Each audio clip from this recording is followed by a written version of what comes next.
14, depending on... Bam! All right, so... All caffeinated up, ready to rock and roll.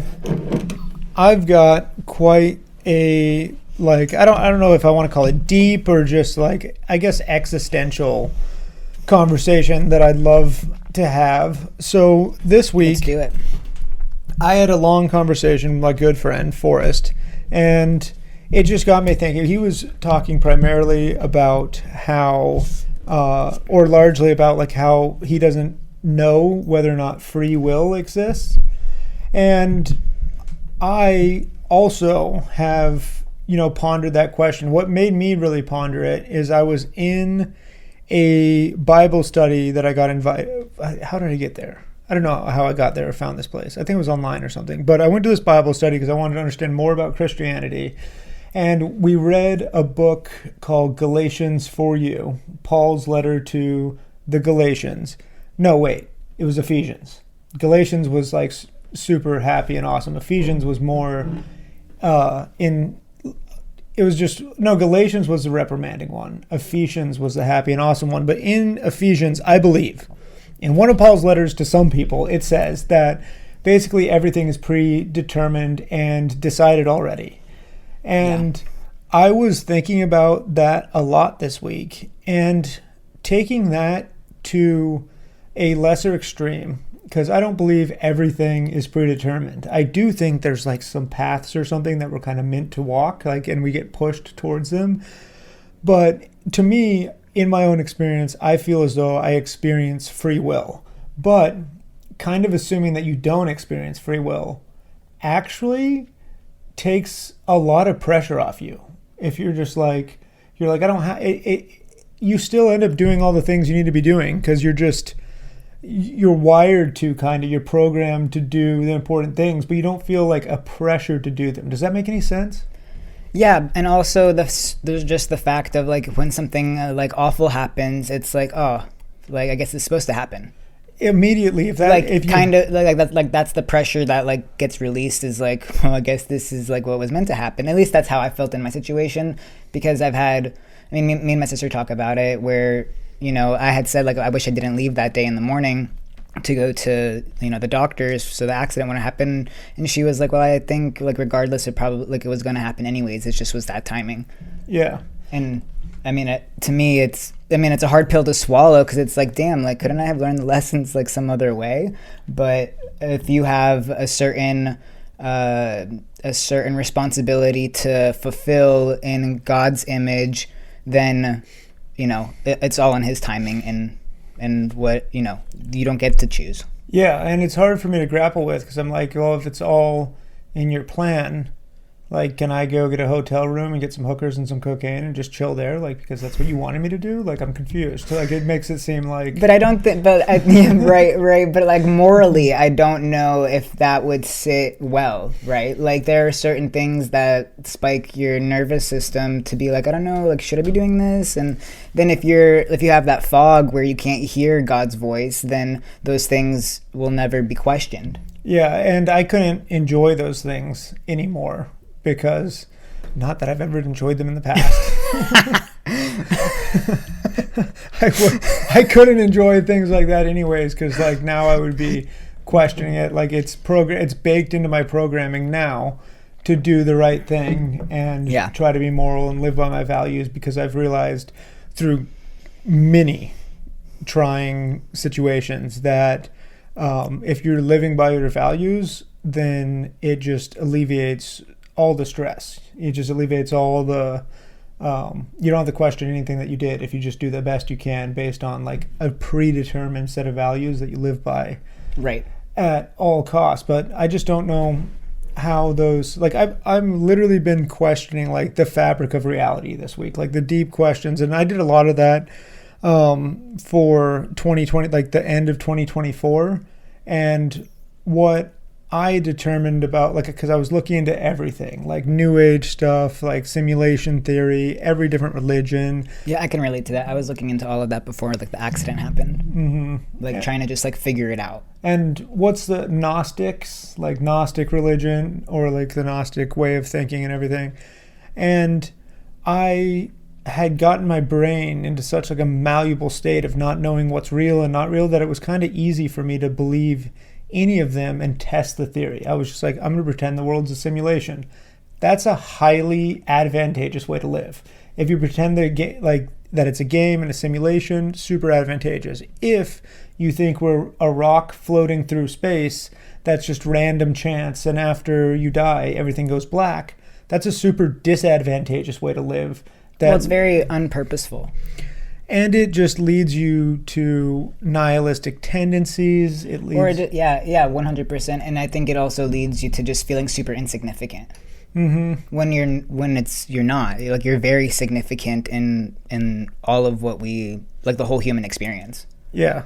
Like, being able to, I don't even know what the statistic is, but it's like some outrageous statistic that, like, if you're alive right now, it's astronomical. Yeah, it's like 1 in some trillion chance or something like that. To like the 100th degree or something. Mm-hmm. Like, it's crazy.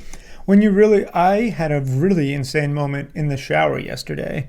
I did a crazy breathwork session, went outside, looked at the 5 stars you can see in Florida, and or at least in Orlando, and I was about ready to go to bed, and I wasn't in like a bad state of mind. I just was like, I wish that it was obvious that God exists. I wish I could see him. I wish I could, like, I just had this impulse where I asked to like see God, and I just wiped my face with a towel, and I just heard but felt the words, I'm everywhere. And then everything turned beautiful, and I was like looking at the texture of the towel and feeling and I was just like, whoa, that was like crazy. Very from without me. Because I wasn't in like a deep like spiritual moment or like a moment of like incredible suffering where you're like seeking help. I just thought that thought. I was like, I just wish I could like see God for real. And I was just like, you are seeing me. This is all like me, everything. You fucking idiot. And I was like, oh yeah. Duh. And I was like, if I can ask for things, I was like, can I ask for the narration of my mind to shut the fuck up? And my mind just went dead silent. And I just started feeling and seeing things. And I was like, that's weird. Like if you ask with an open heart and you like breathe yourself or relax yourself, meditate, prayer, what breath work, like running for a long time, if you get yourself into an open, like gratitude filled state, a state of receiving, like wild shit starts happening immediately. 100%. And it becomes like you feel like you were like asleep before, like you just were program, like just the free will theory gets really interesting when I think about myself like prior to basically 2024, because looking back I'm like, whoa, I almost didn't have any free will. I was completely at the mercy of like my emotions, and I was struggling to live consistently like with intention. Because I just had so much undealt with like bullshit in my mind that bullshit was like turning levers deep inside me and like producing actions, like deep-seated insecurities. Like I thought that if anyone ever truly knew me, they couldn't love me. I didn't think that consciously in my head, but that happened when I was 5 or so, where that was seated in my mind. And it's almost as though memories and experiences, like really powerful ones, kind of layer on top of each other. And then when something new comes in, like it's like the electricity filters through everything and like forms the world you're seeing. And you don't even realize that at the root of everything is rotten, that it's a bad idea that isn't true. That makes sense. And until I rooted that idea out, examined it, like realized it was there, loved the child that believed that. Like I had this deep meditation where I like imagined, like I was just imagining myself as my like little self, and he just felt like he was like whipped and tortured and like he just was destroyed and just scared and just needed a hug. And I did that, and then it just kind of like that idea stopped being part of the filtration system to get to like how I perceive reality. You fixed the root. Did that make sense the way I explained it? Yeah, essentially, like you like the root, like if we think about a root system, well, it's kind of also the metaphor of, people have, you see all of these nice leaves on these trees, right? And so the like a metaphor would be like these people out here that have all of these nice things and all, they have the materialistic world. So each leaf or each branch of is like a material, right? So like nice car, nice house, what it seems like good relationships, it seems like perfect marriage, all of these things. But then when you go down to like when you really examine like the roots of it, it's rotten, like you had said. Mm-hmm. And then, but if like they're never, the smallest storm could just blow it over, and exactly. Could just be destroyed instantly. Yeah, exactly. And so that's kind of the way that like I just took that, Yeah, that's a cool analogy. Yeah, but I mean, it's amazing to be able to examine yourself and see that for what it is, to be able to fix the root, because a lot of people don't. Well, and that's why a lot of things happen to people and they just wither and it becomes extremely sad. I tried so hard to fix everything but the root first.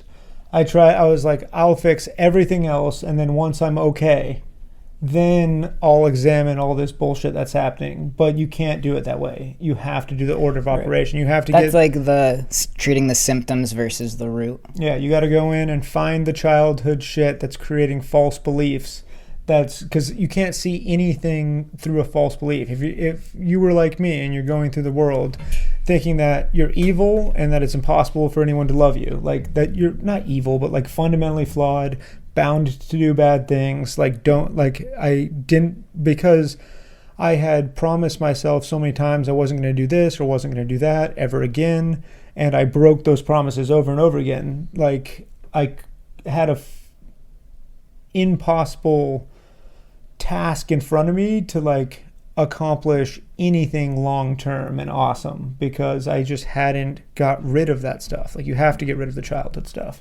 What was like the first initial step you took to get to the root of it? I mean, or I guess the series. Maybe there wasn't like a first initial, but like the step by step. I mean, if you could break it down. If I was completely honest, I was still working on the external stuff, still working on getting to a point where I was getting externally validated and everything. And then I had just a super intense experience on ketamine, if I'm being completely honest. I was at a music festival. Oh yeah, I remember you telling me this, and you felt like just this overwhelming amount of love. Yeah, and then did way more ketamine, like days and days of doing ketamine. Yeah. And because it's the only drug that I can do that doesn't cause spasms and everything, and it's awesome. Yeah, I mean, there's ketamine clinics for people to have awesome experiences, to be able to work through the bullshit that they go through. Yeah, and I think it's way more dangerous than people think, though. Like, I'm taking a completely different position than I used to take. I used to think everyone should do psychedelic drugs. It's awesome. It only makes you better. But, like, this ketamine experience made me realize how dangerous it was, because I had this overwhelming feeling of love, and then, like, this weird thing happened where, like, my friend had his hand on my arm, like on my shoulder, and I just was in this state of gratitude. I was like, tell me everything. It was like a bolt of lightning hit me, and there was like this portal and wormhole and all this information, and he fell to the ground and like was like knocked out, like disoriented. We got surrounded by security, and they're like asking if he's okay and everything, and I'm just like dazed and confused. And then my reality just shattered. Everything became like, I thought that I was a creature who lived inside that music festival forever, and that everything else was a dream, and I believed it fully. It was like being schizophrenic, like, but I knew that's crazy. But you knew that you were under the influence. But for a second you were no. I woke up the next day, and that's what, like, I didn't know whether or not it was like, it lasted, and then I just, like, every time I would fall asleep for weeks afterwards, I'd be back at the music festival for weeks. Whoa! And I'd be back there, living it over and over again. Whoa. And then waking up here as if here was a dream. It was crazy. That is crazy. And it showed me how, not only how dangerous psychedelics were, but also, like, it showed me that the root, like, I felt as though, it was weird. I felt as though if I blurted out all of like the secrets that were poisoning me, all the lies that I had in my past, and all the betrayals, all the things that I had done that no one knew about at the time. Literally nobody in my life knew like my past. Yeah. Like no one, not a single human being on this earth. And I felt as though if I told someone, it would go back to normal. And that's when I started looking into all this stuff and like being like, okay, like I have this malleable situation where reality is like all of a sudden questionable. And so I used that time to just dive super deep into everything, like near-death experiences, reading books about all the different theories about what happens after we die, reading religious texts, and in doing that, I started to, in that malleable state of mind that experience had created, I would test different realities and just let myself believe those realities, and they always would kind of fall apart in some way or another. And where things didn't make sense. Like I was like, no, that's probably not how it's happening. It doesn't feel like it. Yeah. Simulation theory was like the most realistic like thing that made the world beautiful and fun, that it's a game, that you're like inside a video game and you're a character. And like then I read this book Journey of Souls, and it basically was saying that like your spirit is somewhere else and like you're tethered to it, and this is the flesh. Yeah, and this is the flesh, and like the whole way it explained like what happened after you died and stuff, I was like, this theory makes like a lot of sense. And then I just had that, and then months later, like everything had gone back to normal at this point. I felt amazing. Like I got a therapist, worked through all the childhood trauma shit, did like intense trauma therapy with myself every morning where I wrote everything down that I was like not able to tell people because of shame, guilt, and fear. I did tons of breath work. Like I did all the work, all the hard work. I joined a Sex Addicts Anonymous group. Yeah, I remember you telling me that. Yeah, joined Sex Addicts Anonymous, did like most of the 12 steps. I gave up after like 6 steps.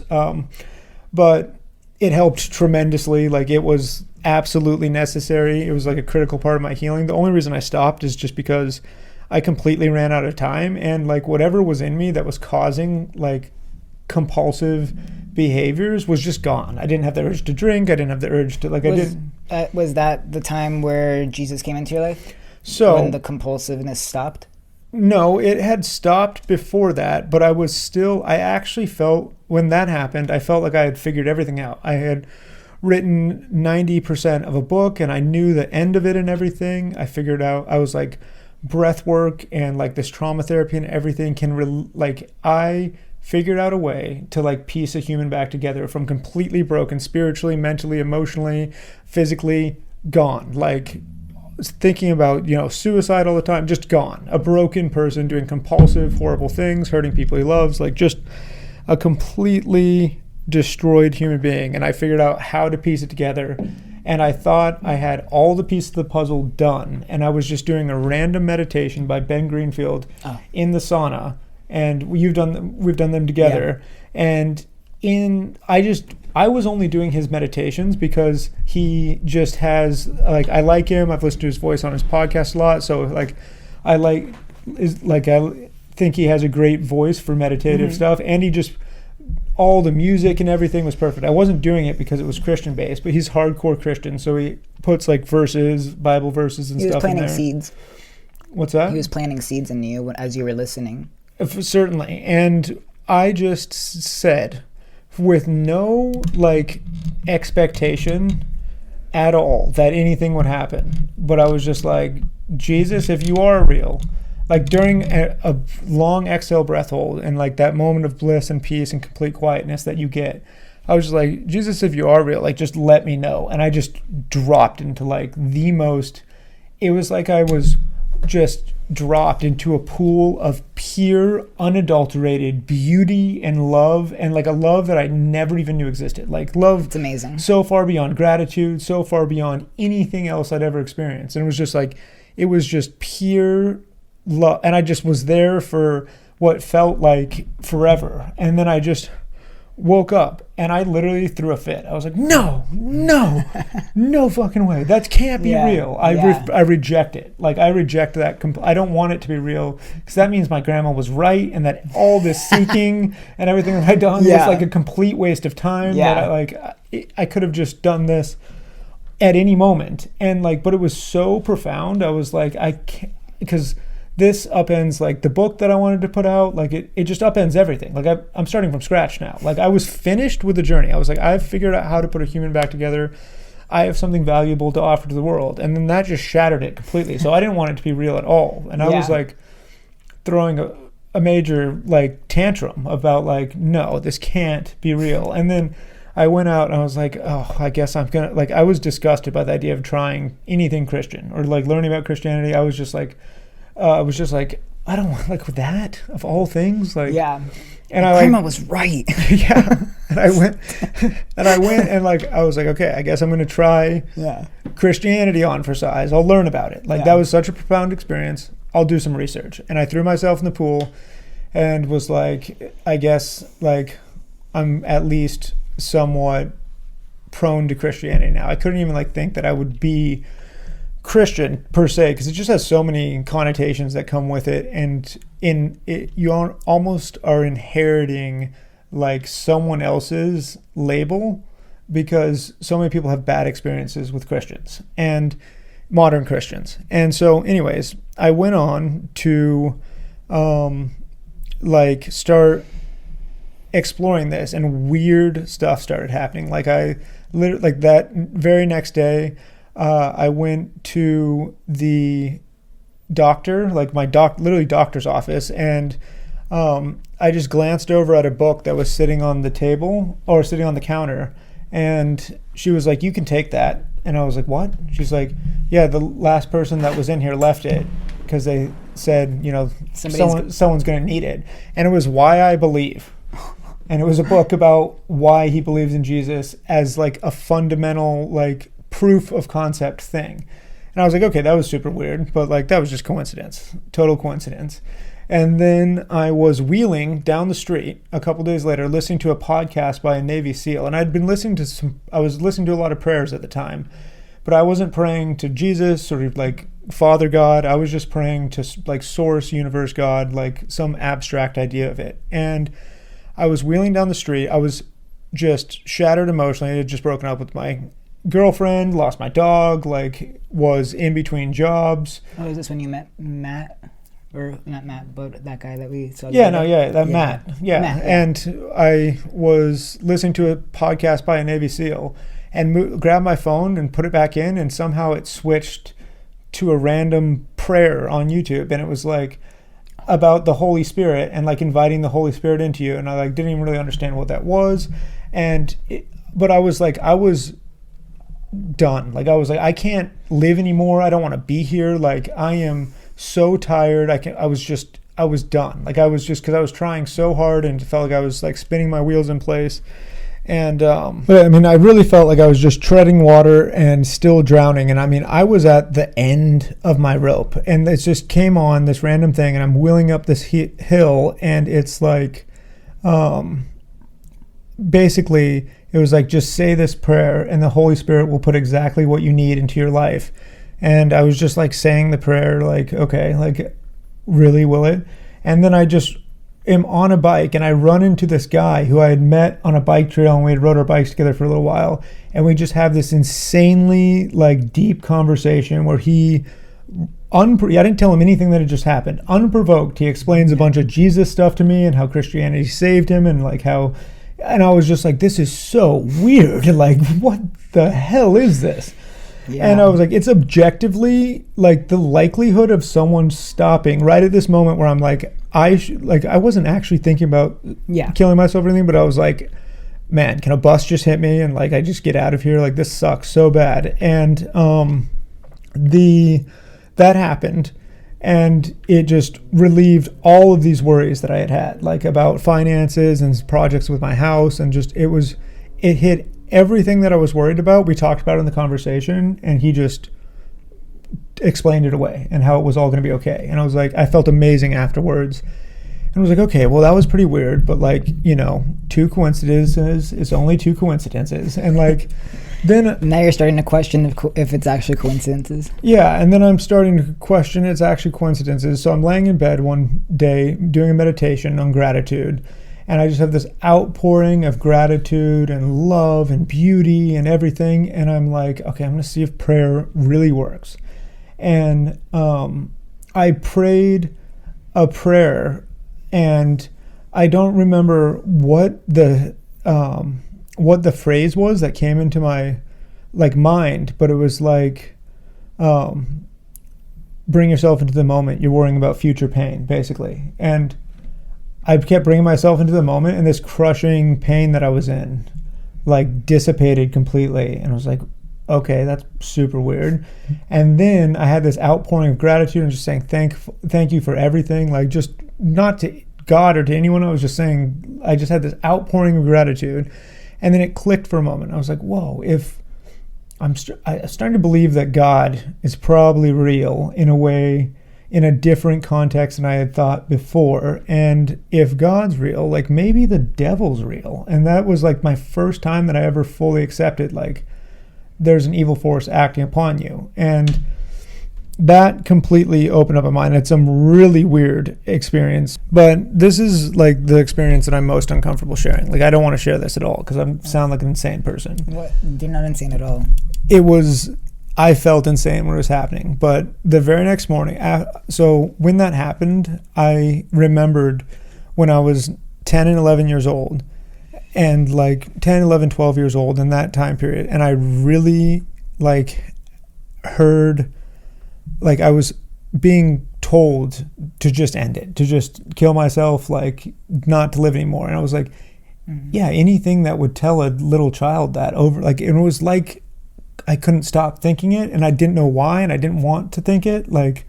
But it was like there all the time. And I was like, that seems so insidious. And in that moment, I declared war on whatever that was. I was like, whatever evil forces in the world allow horrible things to come into people, I declare war against you. Like, I'm going to fuck you up for the rest of my life. And I just had this outpouring that just turned to rage, to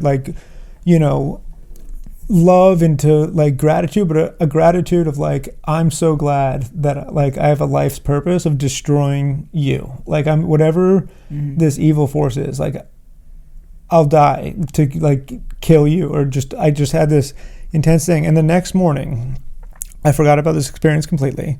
It was 5 a.m. I woke up and I went and stood in my standing frame and did a gratitude breathwork session.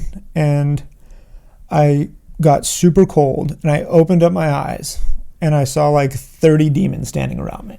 Oh shit. But I didn't like see them. Like, at first I saw them, and then I just like saw, and like they started attacking me and like trying to get inside me. And I was like, what the fuck is going on? And like completely taken aback by it, like not thinking about anything to do with this. And then I just realized, like, no, like, I don't, whatever the fuck this is, like, I'm love, I'm light, like, I'm not with you. Whatever this weird mental experience I had, I was like, that was an hallucination or something. Like, I'm definitely, like, I must have brain damage. I don't know what the fuck that was.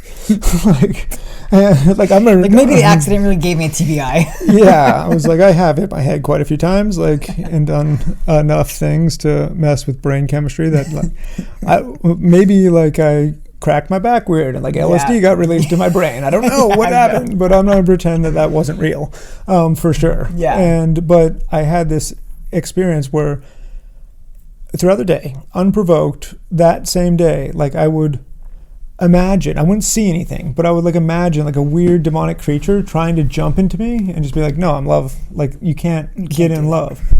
And that went away. And then like 2 days later, I ordered I figured out from that, like, okay, maybe prayer works. And then so I looked up a YouTube video on how to pray and wrote a letter and prayed for whatever was happening to me.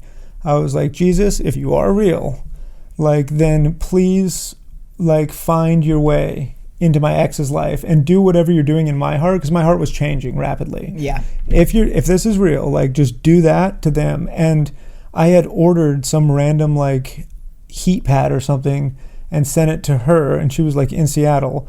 And for no reason at all, when I woke up the next morning after writing down that prayer, I screenshot it on my phone, and it literally, I opened up my phone, and you know when Amazon's delivering a package, it will literally show you who's delivering it. If it's like one of the like Amazon affiliate like delivery guys, and it just said Jesus is on his way, and I was like, no fucking way. Like, yeah. I went to bed, wrote that prayer, and I've never checked where an Amazon package is at. I just wait for them to come. I don't even think, and I like woke up, and before I did anything, there was only like a 7-minute window from the time he picked it up at the Amazon office, 7 to 20-minute window, and when he dropped it off at her house. And I happened to look at it during that window and see a picture of some random guy named Jesus, and it was just like, Jesus is on his way. Crazy. And I was like, okay, like that one really did it for me, where I was like, I'm going to look into this deeply and heavily. I'm going to let my heart lead the way. That was number 3, right? 3 or 4. I have a whole list on my phone of like weird things that happened during that time. And God's like, home run. And it really felt at some point that it was just like, dude, take a fucking look here. And I just and the more that I've looked into it, the more like my life has improved. When I let my heart go that way, life gets better. When I let it drift other ways, it gets worse. And so I'm just going to choose perspectives and ways of thinking that make my life more beautiful, and fuck all the evidence. Like, I just don't care. I'm done disputing people about like little minute facts and evidence. I'm just going to take on beautiful perspectives and beliefs that make life more beautiful, make me more productive, make me more kind, make me want to serve. And like, Christianity is just one of those. Like, yeah. And I would like your view on, because you've been Christian and been in Christianity your whole life, right? Pretty much. Or did you?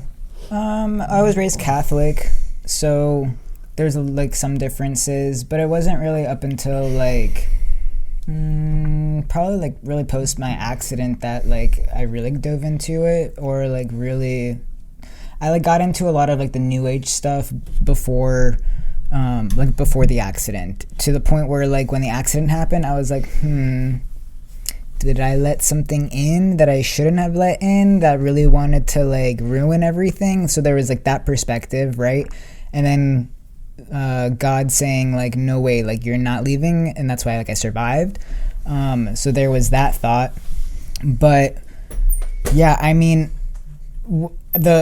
just the sheer fact of me surviving my accident and not having any head trauma, and like watching the video, when I finally watched it, the first thing that came to my mind was like, I looked like I was getting pulled out from my Jeep. Like it didn't like launch out or anything. Like it honestly looked like somebody just went and like took me, and then like I landed kind of softly, like, in all honesty. Going like 70 on the freeway. Yeah, but that's what it looked like. And like that was the first thought that came to my mind was when I saw it. And then after that, just the way that everything happened that day, right? Like, I don't believe in coincidences. Like, I think everything happens exactly the way that it's like meant to happen, especially with like God being in your heart. So like with that day, like the paramedic that took care of me, actually even before that, so 2 guys had stopped because they saw what had happened, and one of them was a retired firefighter from Brooklyn, and like he kept me awake the entire time by talking to me. I don't remember, but this is what I was told by them. And had he not been there, like, I don't know what would have happened, because I could have fallen asleep and I might not have woken up. Like, I have no idea. So that was one thing that was just like, oh, okay, like a lot of people don't really stop for accidents anymore, and like these people did. And so that was one like check mark, like, okay, there's something bigger working. And then there was the paramedic that took care of me that day, which was one of my friend's moms. And so like her not knowing that it was, you know, her son's friend, but like it got back to New Smyrna, and like, so people were getting updates and stuff. And then people that were sitting in traffic, one of them was one of my friends with her husband, and she like drove by and was like, that's Elena's Jeep. And then literally 3 weeks prior to that, she had asked, I really think I need your location, because, you know, we would get like drunk and stuff and we'd need to find each other. And I was like, okay. So like literally 3 weeks prior, I gave her my location, and then she was able to ping that was me. Right. And like, that's so weird that it happened in that timing, to where then she knew that it was me. She was able to like get it back to New Smyrna until like it was like confirmed that it really was me. And then when I got to the hospital, the same friend whose mom was the paramedic had a girlfriend, and she was my trauma nurse. And so then more info could get back to like my family and stuff. And so it was just all of these small things that happened. Really, like, it was just really hard to not believe that there was something bigger behind what was what was going on. And I never like really questioned why. I mean, we have like the thoughts of, I mean, I've said like, I guess it could have been like a different way. Like if you really wanted me to like go down like a totally different route, like we could have really figured something else out. but in the sense of, if I really like were to like dissect and like take a step back, I don't think anything else would have really stopped me from like changing career paths or like changing a direction, unless like I was physically stopped. And that's what so God was like, okay, like, I think I'm gonna have to just physically stop you because you're not listening to what I want you to do. I mean, I absolutely had a similar experience. That's how I felt immediately after my accident. I just felt it instantaneously. But I should say also, like, was never ever like not spiritual. Like I never was truly atheist. It never made sense to me. Yeah. Like I think you have to be a bit crazy to be like, it's all because of nothing, for no reason, just random chance. Like, of course there's a possibility that is, but that is just not my experience at all. Like I've had numerous, before I was paralyzed, I had numerous super intense experiences that were undeniably like otherworldly, like some, like no question in my mind. Like I got, like basically struck by lightning on a run when I was crying out for meaning one time and just went numb. Holy and like shit. I didn't get struck by lightning, like, but I was like just on this run, I was crying out like, what's the, like, just in my brain, like, what's the purpose of this? Like I was young, I was like 18, and like, what does this mean? Like, why am I here? And I was running for like 7 miles, and I was like, if you're real, just fucking tell me. And I just went stiff as a board, flew through the air, landed on the concrete, and was just staring up at the stars, and everything went silent. Holy shit. And I was like, whoa. What the fuck was that? Damn. Yeah, and then I quit doing drugs for like 9 months. Oh. Well, and like started a whole new path in life, but then took an abrupt turn at some point and went back to, doing what I do. Yeah. Yeah. Well, maybe you allowed like a demon or something back in. Who knows? Who knows? I don't know what it was, but I think like, so like before the accident happened for me, there was a time where I was stupidly looking at the universe and God as two separate things. And then after the accident, things like that, I like was very resistant to like that way of thinking for a really, really long time. And then I finally was like, I think I'm gonna let this stuff in and like just like see, because it's really enticing, right? Like it feels really good, and it's like, yeah, like energy and all of this stuff, and I fell like all into it. And then after the accident, I'm like, no more. I'm like, I'm not allowing, or not even not allowing, but it just doesn't sit right inside like at all anymore as much as it did prior to. Well, we were talking about, like, because I questioned, I was like, so why, like, what's really hard for me to understand is, like, the whole, like, end of the Bible is written basically by one guy, by Paul. Like, a guy who saw Jesus while he was on the road to Damascus, and then he writes all these beautiful letters, and, like, it's some of the most incredible writing. Like, it's so beautiful. Like, Paul's letters are insane. Like, he just was... an absolute master communicator. But I was like, why would the buck stop there? Like, why would no one else ever get anything new worth adding? And I was saying that, but as I was saying it, I was like, dang, every time someone does get something new and like interprets it differently, it always just ends up in them just becoming a cult where the leader fucks everyone.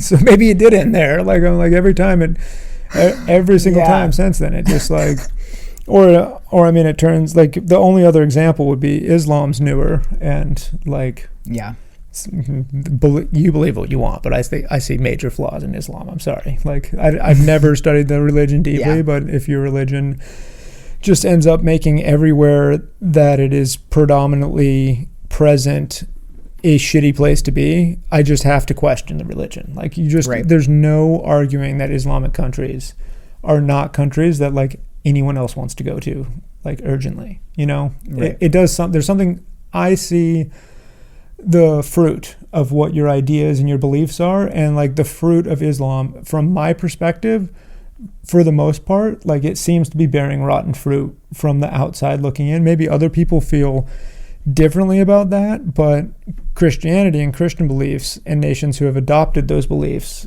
like, it's borne all of the greatest fruit that civilization has ever seen.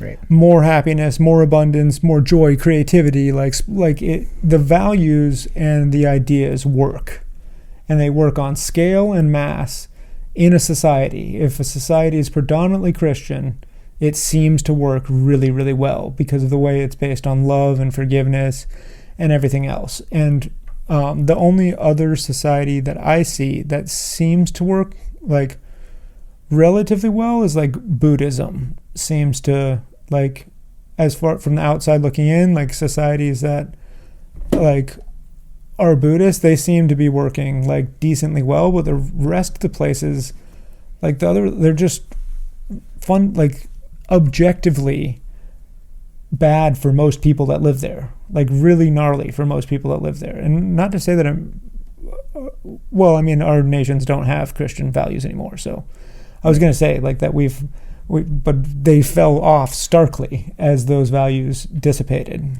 right? And New Age thinking and stuff came into the equation. So there's something there. I'm not all the way there all the time. I don't have anything close to like perfect faith. I'm questioning everything. I'm wondering. I'm asking everyone questions about what they think. Like, I have a strong feeling that reincarnation's real. Like, it just feels right. It feels like that's what happens. It feels like. Well, so then let's talk about that real quick. I feel like this is something that I've thought about. Like, does reincarnation happen if the first time you didn't fulfill your purpose? That's what I believe. And like, so you come back and you're reliving like certain life lessons until you get it. And then once you get it, then you go wherever you're supposed to go. But like, if you don't, then do you continue coming back and having to really live out whatever your soul was meant to come and fulfill? That makes the most sense to me. And why I think it's real is because when I was a child, I didn't feel brand new. I felt brand new to the world. And the world was brand new and exciting to me. That.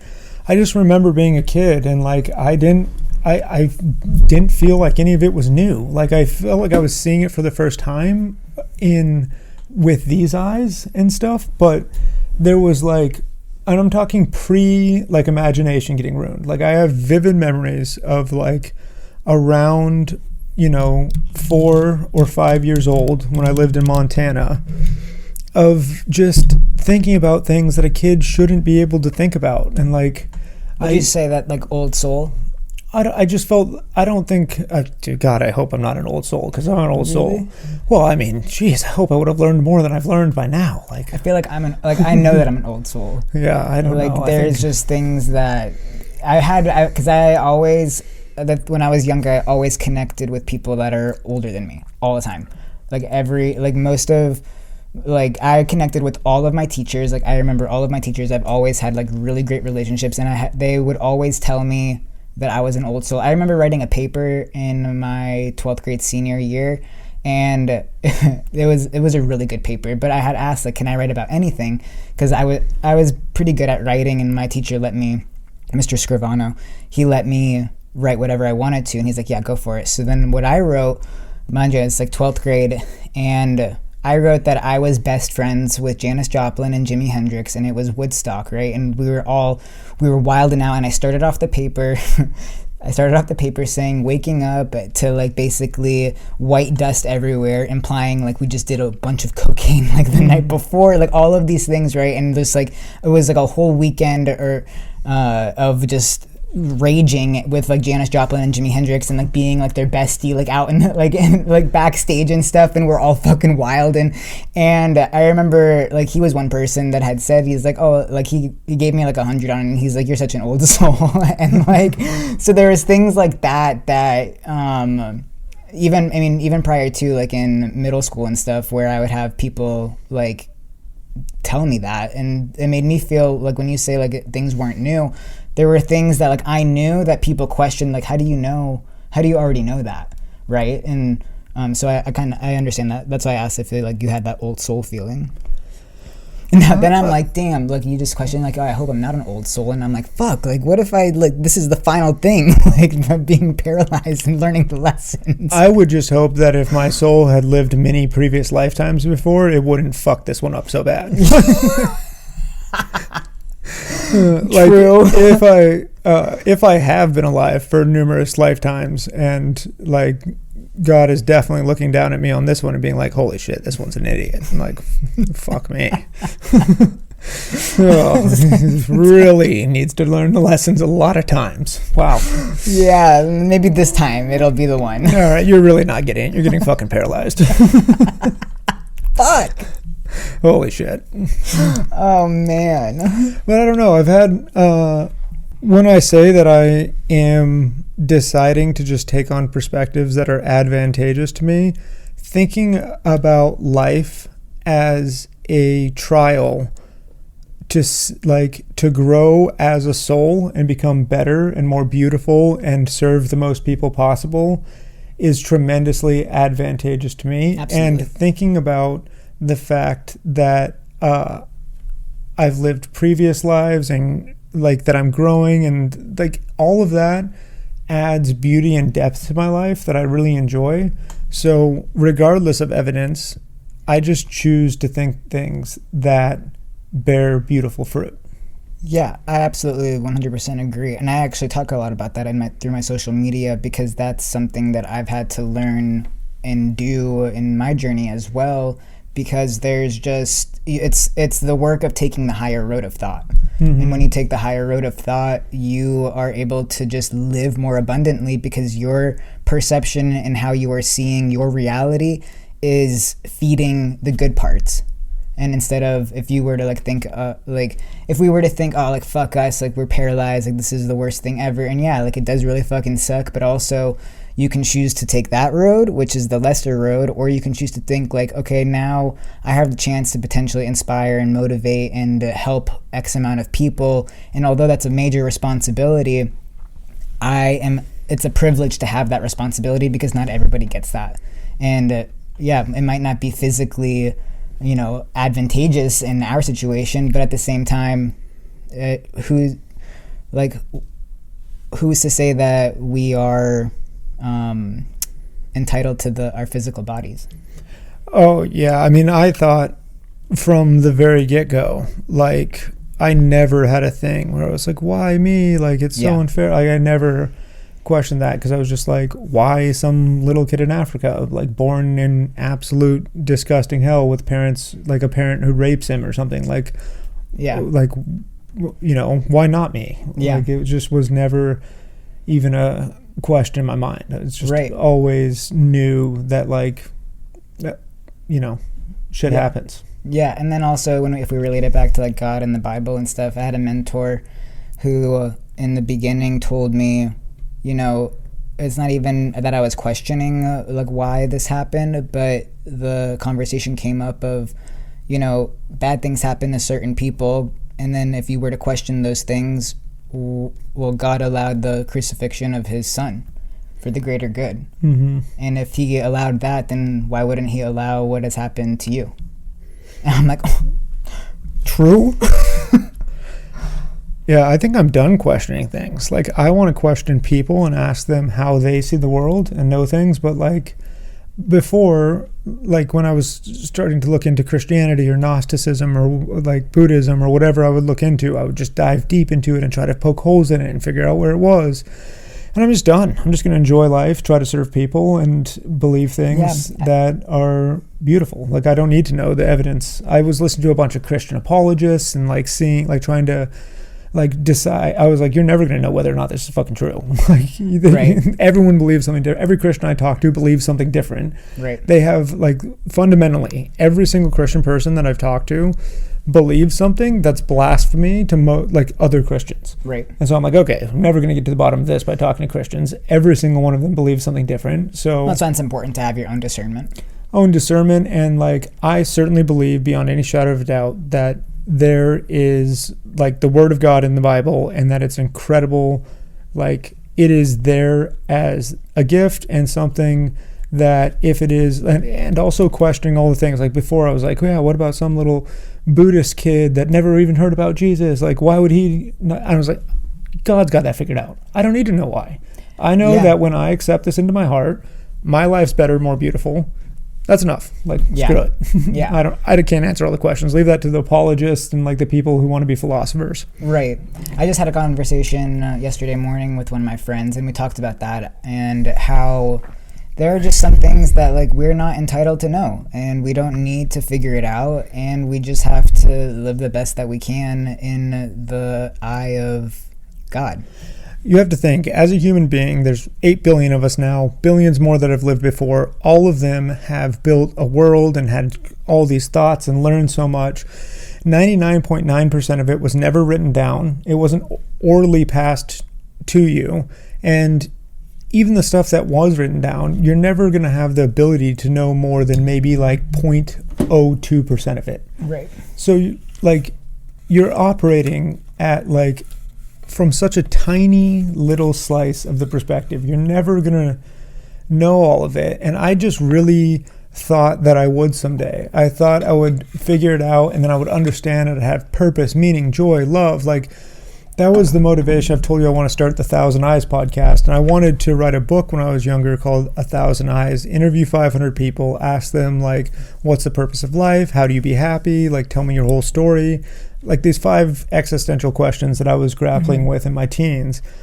And I thought that if I could see the world through 500 people's eyes, then I could find out how to be happy. Because I wanted to be happy so bad because I couldn't experience happiness. Like, meaningful, like, peace and like prolonged happiness, I literally couldn't experience it. It was like I had peaks of like joy and everything, but there was no like prolonged periods of like peace. I was always at war inside my own mind and my body and just everything. And I just Matthew, go for it. Matthew McConaughey talks a lot about that, about happiness. And one of the things that stood out to me in one of his speeches, it might even have been his book. I know it was probably a speech, but he talks about how like people are on this ever long journey of like finding happiness, and that's just like it's super hard. Like there is no end goal to happiness, but it's about finding joy in your life through the things that you are doing in your everyday. So like finding joy is the verb of like being happy. That's cool. That's a great way of explaining it. Yeah, and so his cool deep voice too. Yeah, exactly. And so it's basically like finding joy in your work, finding joy in the mundane, finding joy in doing the things that, you know, people are just, you know, experimenting with or living through, and to find joy in those moments versus like, when am I ever going to be happy? When am I ever going to be happy? Like, happiness isn't an end goal. It's like it's a journey of joy to, I think, get there. I said this, I think, on an Instagram post I made the other day, but it's the funniest things that like really impact your life. And I was watching this sailing channel that I've told you about ad nauseum, Sailing Love Vagabond, and the guy was doing an ad read for BetterHelp, and he just talked about how emotions are like weather patterns. Sometimes there's storms, sometimes there's sunny days, but it just goes on. And that has been like, incredibly profound in my life. Like, it made an insane difference in the times, because normally what I would do is I would get down and then I would punish myself for being down. Like, just punish myself hard. Yeah. Like, you fucking, like, just whip myself into, like, production. And now I'm just like this will pass. Yeah. Well, that's like the analogy that I used in the last episode of, like, letting your friend stop by with a joint. Yeah. Right? It's like, then it would be like the regret of, like, smoking the joint, because then you're a couch potato the whole entire did time. we talk about this on the last episode? Yeah. So that's I mean, it makes total sense to look at it in that light. The painful reality of having, like, the worst memory ever. Yeah. I found that, like, filming these, this is kind of a tangent, but, like, filming these little edits and stuff I've been doing every day, where I film and then I recap the day at the end of the day and make a little video out of it, is, like, increasing my memory a ton, because I'm like reliving the day. Yeah, that's good. And it's super cool. Yeah, it is cool. Really, really enjoyed it. Like, edits I'm so glad you put me onto that. That's the coolest app ever. It makes it so much better than, like, fucking around with, like, on Instagram or TikTok. Yeah, for sure.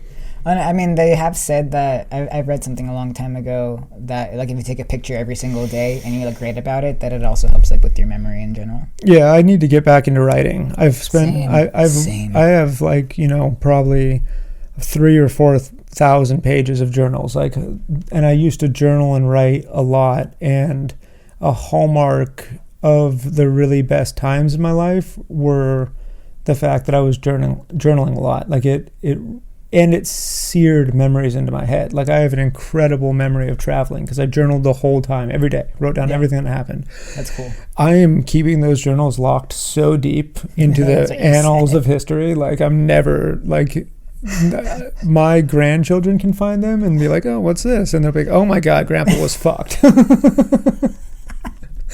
What the fuck is this? This person is certifiably like, this is what runs through our genes. Yeah, there's 0% chance that his life goes well at all. Like, this is a fucked person. Yeah. At least you give him something to talk about. Yeah, but those are, like, post-mortem. Yeah. Just keep them locked away. Mm-hmm. When you do journal, would you just journal about what you did that day? Would you have, like, questions you would ask yourself? How was your journaling organized? Not organized. It looks like the scrolling of, like, a completely insane person. I would just write every thought that I had, like, what I was thinking about, what I struggled with that day, what happened that day, like, just random thoughts about people in my life that I knew. Like, I would just write it was just, that was probably cathartic. Yeah, it was good. It was really good. And I knew that I just wanted my life to be captured, because I knew there's so much fleeting things that happen in life that you change so much. Because I'd already changed so much just from, like, age 14 to 20 or so at that time. And I just knew that, like, I wanted a time capsule of who I was, because I was going to be less fucked someday. And then to look back on all the things that you did do and see how much you have grown. Lots of weird, like, super detailed sexual experiences. That's why they're locked away. Yeah, because, like, I would just, whatever was in my mind. And if that's what happened the night before, I would just detail it. That's what happened. It's like nothing profound. It's just talking about what you did. It'd be like 14 pages of just, like, a sexual experience. Like, I got carried away on that one. Just relive that in its full glory. Oh man, that's so funny. Yeah, I was a weird guy. Well, whatever. You have it all documented, so I think that's pretty cool. Mm-hmm. I wanted everything to be documented. Like, it pained me that it took so much time to write, because I just wanted everything to be there, so that, for no reason, I just wanted it to be there. Yeah. Well, I mean, there is a reason, but you just don't know it yet. Yeah. So, and maybe, who knows, maybe you'll look back one day and there were lessons to be extracted from. I'm sure there's a lot of gold in there. I wasn't, like, a complete degenerate. I was very much a thinker. Like, I just always was thinking about everything, what it meant, why it was happening, like, how can I be better? I was always trying to stack and improve on myself in some way. Yeah. I just was doing it, like we talked about earlier, from the wrong end. I was trying to fix everything. Yeah, from the leaves. Yeah, from on the top side and just ignore the root. Yeah. The root was ugly and gross, and it scared me. I mean, I think that's a reasonable thing to be scared about. I think most people are. But one thing I want to say, I think it's a really good question to ask yourself of like why, not maybe why this is happening, but like what could I have been taught from what has just happened? Like, what is this teaching me? In terms of like what you're thinking and what you're writing. Oh yeah. Yeah, I mean, I try to think that every day. Like, how is this, like, what can I gain from this? How is this benefiting me? And you realize like that most things are. Maybe not even benefiting, but like what is this trying to teach me to where I can now take it and make maybe a different choice the next time I'm presented something similar. Yeah, that's what I meant by, like, what do I mean by benefiting is how can I extract positivity out of this? How can I, like, yes, I'm strung out and doing weird shit in a hotel room, allegedly. But like, what does this mean? Why am I doing this? Like, I would ask myself all the time, like, why the fuck am I doing things like this? Like, when I would get on benders, because I would like be all good, and then I would look around at my life and I'd be like, this is so boring. Like, it'd be way better if I just exploded everything and just destroyed it all, like burn it down. I don't like it. And I just kept doing that. That was my cycle. I would build up, build a career, start getting going on something, and as soon as it got good, I would be like, torch it. Like full torch, self-sabotage, like full send, like relationships, job, housing, location that I was living, like, and then I'd go on like a 3 to 7 month bender and just get so depleted from that I'd be like, okay, like I need to figure something out again. And that was it. That was the cycle. Until you broke it. For now, we're hoping it's broken. It's like to be determined. I'd like to get like a few years under my belt before you can make that statement. I just don't want to make the like, part of the problem before was assuming that it was broken without actually like breaking, like without actually fixing the things that caused it originally. I mean, now I just want to live in alignment with who I am. I want to go downstream. I don't want to swim upstream anymore. Like, for me, like insurance industry and everything, what I'm doing now, it's just swimming up current. Like, it really is. And, I'm willing to put the work in and do what needs to be done to not be a burden on my family or friends or anyone else. But beyond that, it's such an internal conflict within me that I can power through it and push through and grind, but I don't think that's the best way to live life. I think that finding something where you slip into the groove and you love it and you can't help but doing it, that's where you get really productive and create big, beautiful things. Like, and because you're in alignment. And I just don't see any evidence in anyone that I know that it's different than that. All the people that I know that are grinding, like, if you get to know them, they fucking suck. They're trying to fill some hole inside them, something that's happened to them where they felt insignificant and small and powerless, and what they're really trying to do is fill that hole with money and power. And they put on veneers of every description and style, but like, not that you don't have to grind, but the people that are grinding against the grain in like the insurance industry or sales or like, and they're not like perfectly fit for it. Some people just are like, God was like, insurance douchebag, like. And it's like that meme where it's like, I'm just gonna pour a little bit of this, and then it's like yeah, exactly. And some people just got used car salesmen. Like, it's perfect for you. But for me, there's too many moral dilemmas and stuff when you're doing sales. Like, I'm extrapolating all the other things that this person could spend their money on. I'm like, actually, ideally it would be this, but I don't sell that, so can I really sell it to them? Like, and it's just I have too many moral qualms with it to ever be like just outright insanely successful. I can, do a good job and do right by people in the meantime and make a living. But I'm just every time that I've just followed my heart and gone downstream and just gone with the gone with the flow and let it lead me to where I always got led to the right place, right time, right people, the perfect place on earth to be in that moment. Like I got so lucky living in the places that I did when I lived there. Like it was perfect timing. Yeah. And I just have been swimming upstream for like 10 years now, ever since I moved back to America, trying to just fit into the slot of like normal American working person. And it's just like, that's not you. So I'm going to go sail around the world. Yeah. Like, yeah. I mean, following your heart. And I think at the end of the day, like that's what it's about. It's what it's all about. As Yeah. soon as I made that decision, Well, my heart just, it just fell into alignment. It just fell into a groove. I had more energy, more clarity, more happiness, everything immediately became better. I'm like, oh, that feels better. Yeah. Oh, wow. No, Yeah. no, stop resisting. Yeah. You're just not the person that lives in the suburbs and Yeah. does a normal job. Like, just accept it. Sorry, Yeah. Mom. I mean, having that awareness and being able to make the decision is one of the things that people, I think, wish for. It's so strange how many people want to do things and they put it off into some distant future because of fear or non-belief in themselves. It's sad that you can just make it happen, whatever it is.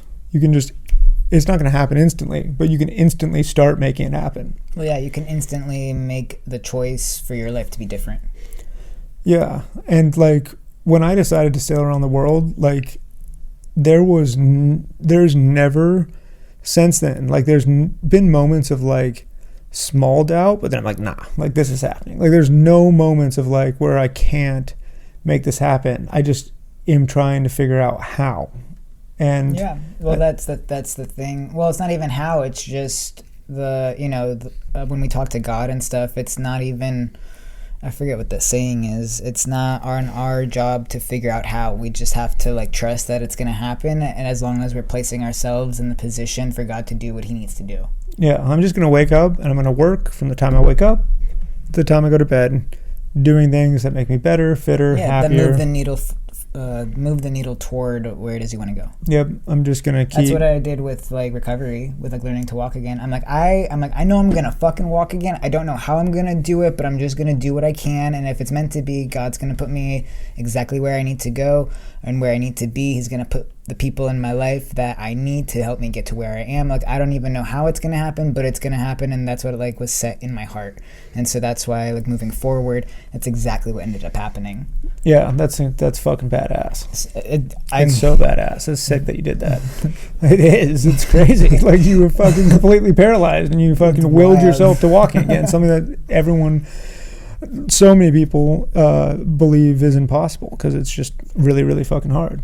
It was really hard, but when you have God at the forefront of it, I mean, anything is possible. I think this sailing trip is probably going to like make me be able to walk again because I'm going to be spending all my time in the ocean trying to kick and just get all of this tension off my like. Well, yeah, help your nervous system reset And like fully reset. sitting all like when you're in the ocean, all that pressure's off, and like sitting constantly and being bedladen, like I am devolving. Like my spine is fracturing and breaking and turning, and like it is not good what's happening to me. I am getting fucked up from my lifestyle right now. No. And I just like there's no end in sight or like reasonable way that I can get out of it other than like massive total environmental change, like from living on land to living on the ocean, where I can instantly just like spend so much time in the healing water of the ocean. Like I just have a deep, intense pull towards that, and I'm just not going to ignore those pulls anymore. Like it's crazy too. Yeah. If you're pulled towards something, just burn it all down and run if you have to. And I've looked at the cycles of my life. I was like, is this another symptom of like, is this another cycle where you're like burning it all down and like running towards something else? And I'm like, no, this is you. No, it's not that this time.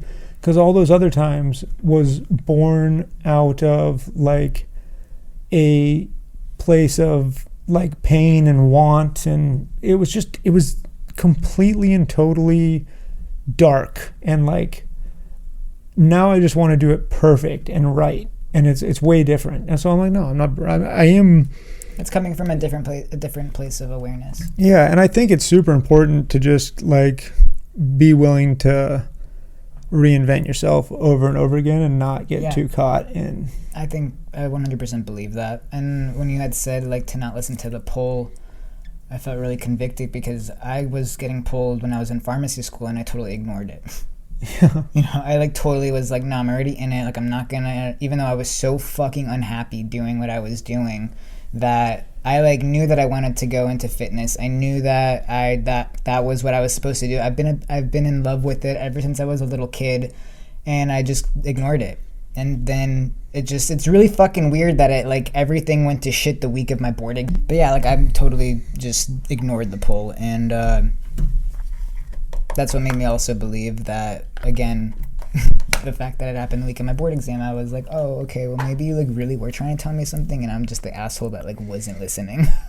Oh, I fully I feel as though as soon as I accepted God into my heart and was like 100% you're real, as soon as I just truly accepted it for what it was, that living by the rules set out by God aren't there as punishment, they're there for you to grow closer and feel God's love more and more.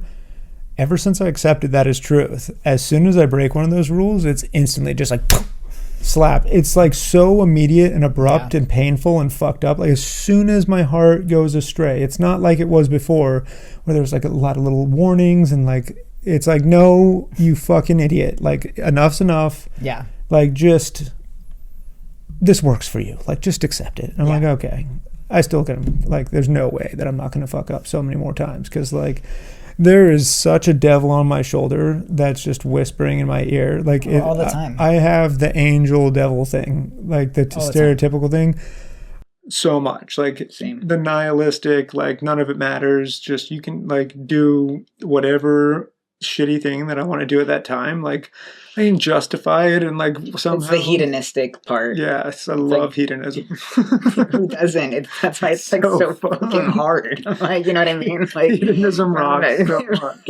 And when you're doing chasing pleasure is just like this is so good. How could there be anything wrong with this? Like, I know. And then immediate regret. I actually just told a client the other day, and it was about something like not, I mean, in the sense of where like, you know, we're presented with some cookies, and if you're on a weight loss journey, it's really fucking hard to like not eat those cookies. And I had texted and I'd said, I'm like, the 30 seconds of enjoying the taste is not worth the regret that's going to be coming afterwards when you're like, fuck, I shouldn't have done that, right? Like, but, and then I said, I'm like, and that applies to many things in our life, not even just the you know, eating a cookie.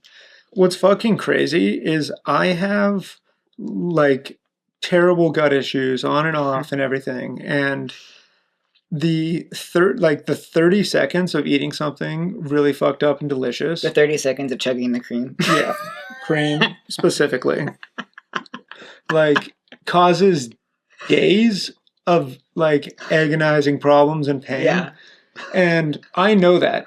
Like I know that going into it. And at the moment, my brain's worth it.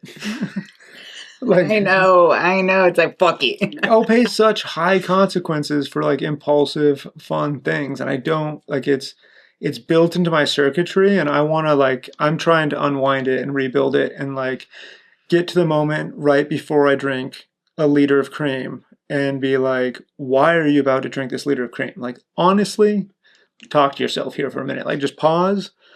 Get out of the kitchen, get out of the area where the fucking substance is or the cream or like, yeah. Cream is basically heroin to me. Like, it's I don't know like I drink a gallon of milk every day from age like 3 to like 20. And it just, something about it, like I just love it so much. And, it really fucks me up. Like I tell you, like it doesn't feel good to drink a half gallon of cream. Like, believe it or not. I don't think it would for anybody, really.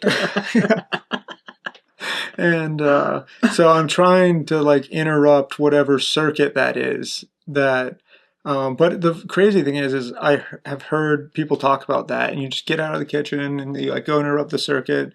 Yeah, it's like breaking also the thought pattern. You know, when we have like people are always like stuck in these like negative thought cycles all the time, and they are always wondering, like, I don't know why I keep thinking about this. I don't know, I don't know why I am doing X, Y, Z. And then, I tell them, like, you have to break the thought pattern. People that don't have a lot of control of their mind, and when, like, some shit hits the fan, they have a really hard time of, like, grasping, like, the noise that's going on inside of their head.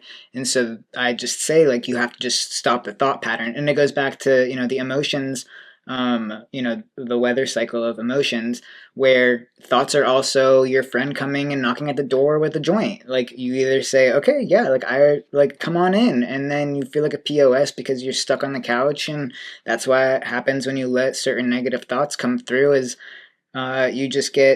you kind of feel like the regret of doing that. But when you can stop the thought pattern, and when you can stop your friend from coming inside the house, then you start recircuiting that. You start repatterning.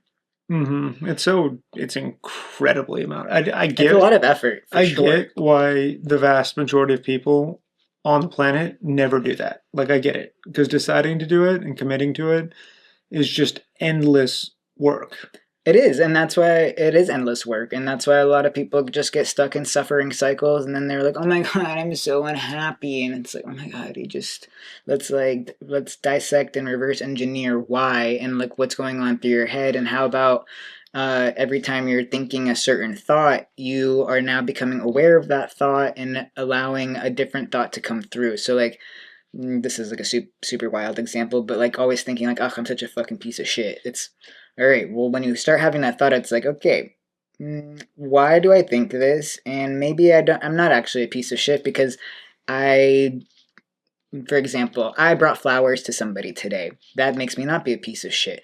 I opened the door for somebody today. That makes me not be a piece of shit. So like you start reverse engineering these thoughts so that you can start showing and proving to yourself evidence that like these thoughts aren't true.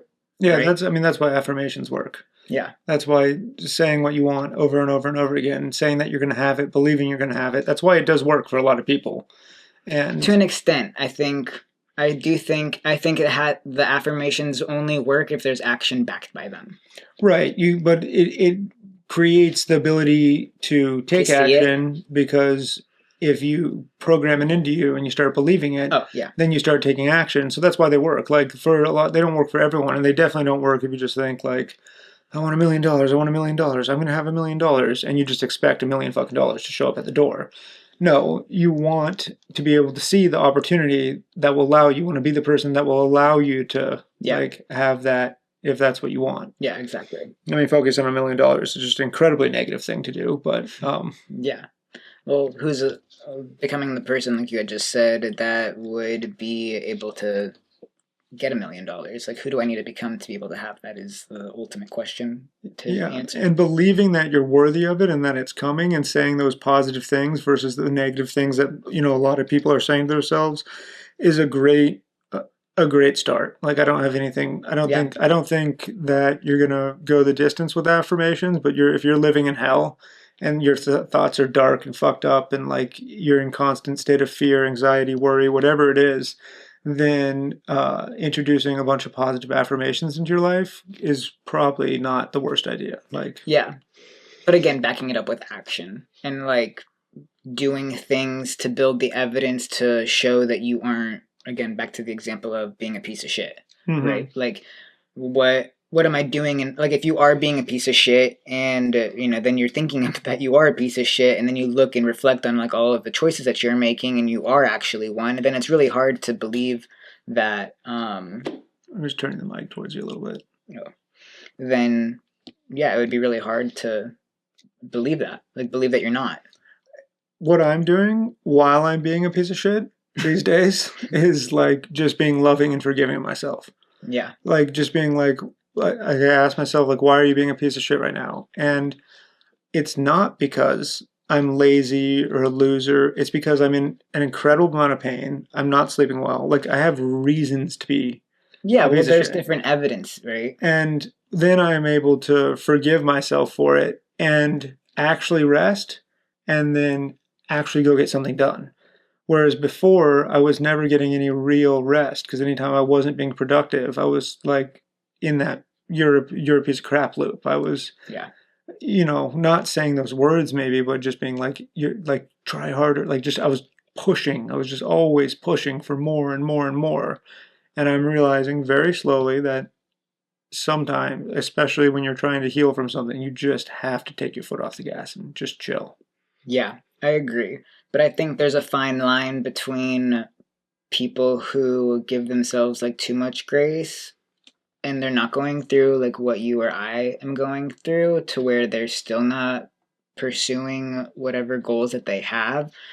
And that's like saying, oh, well, just giving themselves too much grace. I mean, you just have to there's, know what personality type you are. If you're like type A, go, go, go, do everything right, yeah, perfectionist, or you're type B, like, some people need to push way harder and they need to get some of that mentality. And like, I certainly have times where I need to do that. I just don't need to be redlined 24/7 all the time. I have been all the way up until the middle of summer, until these injuries, until I broke my femurs and like, yeah, this is the first time ever where I convalesced, where I just let my body do the thing that it needed to and let it heal. And it has borne fruit, but it also, at some point, became harder to do what I needed to do because I had rested so long. Like, yeah, absolutely. But yeah, I think we should just call it quits for the night. I think so too. I gotta get my brother from the airport. You're driving over to Tampa. Yeah. It's 9 p.m. at night. We're both caffeinated as hell, so Super caffeinated. super caffeinated.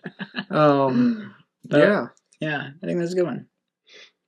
Any final words? Peace be the journey. I like it. All right. Goodbye. See you later.